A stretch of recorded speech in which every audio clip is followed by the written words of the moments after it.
Hey, it's Sandra. Welcome to another episode of Asexualise, my asexual life. This is supposed to be for education about asexuality. So hit that bell icon after you have hit the subscribe button and never miss an episode. So, have you ever been in a situation where someone has lied to you, maybe cheated on you, or done something that was really bad, said something nasty or horrible, or behaved in a very selfish way, self-centered way, and they didn't have your best interests at heart? And maybe you really cared about this person, but you felt the person didn't really care about you. They didn't love you, they didn't take good care of you, they didn't, cater to your needs, they didn't think about you, they didn't consider your feelings and emotions. They just really were out to get what they wanted and what they needed, regardless of your feelings. Have you ever been in a situation like this? And this person or people come back into your life and they want to make amends because you've left their life and you decide that enough is enough. I'm not going to do that. I'm not going to put myself in that position where they continue to hurt me. So you go from them and then they want you back.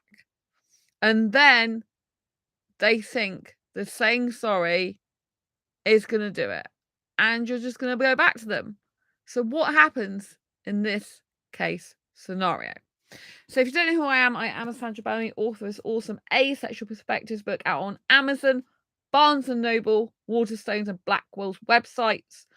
I help asexuals with dating, life, love, relationships, and friendship. So check that book out and get your copy.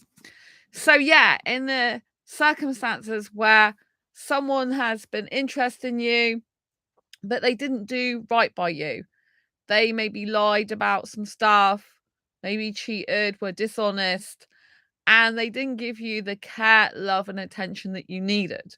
They didn't value your worth. When they had you, they walked all over you, didn't want to spend the time with you, didn't effectively communicate with you. They made you feel on edge and like you had to chase them, and they weren't really into you. But then all of a sudden, maybe even out of the blue, this person gets in touch with you and they realize what they've lost or potentially are gonna lose if they don't change their ways. But instead of making an actual change, because change takes quite a long time, they suddenly say to you, I'm sorry, which is great because obviously that's a step towards making amends. But unless there is a behavioral change after this sorry, then nothing is changed and it's not a genuine apology. Apology is not genuine if it's not followed up and followed through by action that has led to real, true behavioral change. Because if you're truly sorry for something and you didn't like the way you acted and what you did, you'll want to change that behavior so you never ever do it again. If you're just saying sorry and that's it, it's just a paper exercise. It's just like ticking boxes on a piece of paper. It's just like doing a multiple choice questionnaire. That's all it is, a tick box exercise. And this is not the type of person you want to be with. If someone has lied to you, they've broke your trust, and it takes a very long time. It takes a couple of years to even trust them ever again. Right? You might never trust them ever again. You might always have in the back of your mind they've lied once, they can lie again. But if they think that just coming back into your life and saying sorry and you expecting them to accept that and that's it, if they think that you need to do that, then that is blatantly out of order. I had a guy come back in my life from Facebook dating, and I think I told you about him. He was basically from Instagram. Like, he found me on Instagram and then he decided to start talking to me again and say sorry. But as soon as he said sorry, it's like, oh, well, I've already said sorry for my mistake. Like, if you're not going to forget about it, then, I don't want a friend like that. And it's like, hang on a minute, you said you're sorry, but you still have to address the behavior. You can't say sorry and then not change your behavior, not discuss the behavior that was wrong in the first place, because if you don't discuss the behavior, then that behavior is just going to happen again and again and again, and people are going to get hurt again. If I don't want to put myself in this position because I'm a really honest person, but say someone lied and then they're like, "Oh, I'll never do it again." How do you know they'll never do it again? What steps have they taken to change to ensure they never do it again? Have they done anything?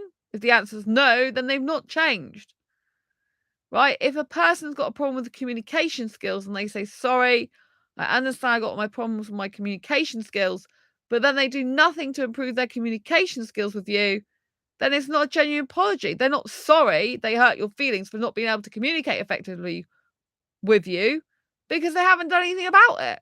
If you're truly sorry, you'll want to change and you'll want to not hurt that person again. So one of the ways you can tell if the apology is genuine or not is by seeing if there's any behavioural change. If a person says they really miss you and want you back, but yet you message them and they're not responding, they're clearly not interested and don't want you back. It's just like because they're lonely, most likely. So you've always got to look at the behavior, not just what the person says, but the behavior. Has it changed? Is it going to change? Are they working on themselves? And where's the proof? It's easy for one person to say, "Oh, I'm working on that." But it's like, where's the proof? Where's the proof? Where's the proof of the therapist? Have you shown someone a screenshot of a therapy appointment? Do you know what I mean? It's like change usually takes 1 or 2 years. Fundamentally, the majority of the major changes take 1 or 2 years to do. And so if someone says like they were meant to video call you, because I had a guy, this guy on Instagram actually, it came originally through Facebook dating, but then he found me on Instagram because I blocked him on Facebook dating, blocked him on Facebook. And he basically didn't video call me when he said he would. So that's why I blocked him. So he came back into my life. I gave him a second chance and then he blew it again. And then he was going to do to video call and I didn't think he would and he didn't. And it's like, "Oh, I'm sorry about that." And then it's like, "Oh, don't hold it against me." And then he doesn't do it. And I said, "Well, I'm worried you're not going to show up next time." And then he's like, "Oh, don't worry about that." And then doesn't. It's just a lying little git, really. You know what I mean? It's very hurtful.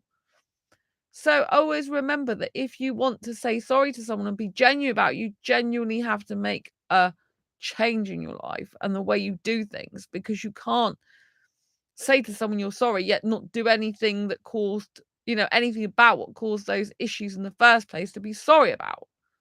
You know what I mean? You need to take some action and solve those problems. Anyway, I hope you found this useful, helpful, insightful. If you have, please give it a thumbs up. I'd love to know what you think. Just know that behavioural change with no action is not really behavioural change with no action is not really a behavioural change. In other words, someone can easily say that, "Oh, I'm changing, I'm a changed person," but unless you see any evidence of action being taken in this regard, you can disregard it. If someone says sorry, but they don't show you that they've changed, they're just saying the word sorry, then they haven't changed.